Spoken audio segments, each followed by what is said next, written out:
চট্টগ্রাম শিক্ষা বোর্ডের এসএসসি পরীক্ষায় ১৯ জন পরীক্ষার্থীর ৩৪টি উত্তরপত্রে জালিয়াতি করে নাম্বার বাড়ানোর ঘটনায় বোর্ডের প্রোগ্রামার ও সহকারী প্রোগ্রামারের সম্পৃক্ততা পেয়েছে দুদক।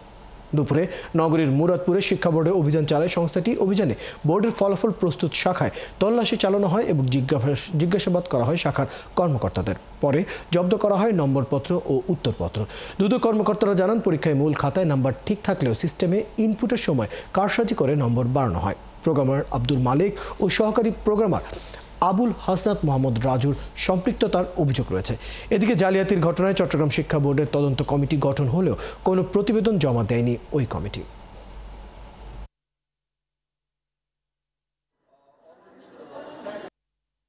মূল খাতাতে নম্বরটা ঠিকই আছে, যেটা টপ শিট আছে ওখানেও ঠিক আছে, কিন্তু এটা ইনপুট দেওয়ার সময়, অর্থাৎ যেটা রেস্ট্রিক্টেড একটা রুম আছে এখানে, যেখানে হচ্ছে নাম্বারগুলো প্রোগ্রামারের রুম, ওখানে যেখানে ইনপুট দেওয়া হয় ওই কম্পিউটারে ইনপুট দেওয়ার সময় নাম্বারটা হচ্ছে বাড়িয়ে দেখানো হয়েছে আর কি। এ ধরনের ১৯ জন শিক্ষার্থী ৩৪টা উত্তরপত্রে এ ধরনের ঘটনা ঘটেছে।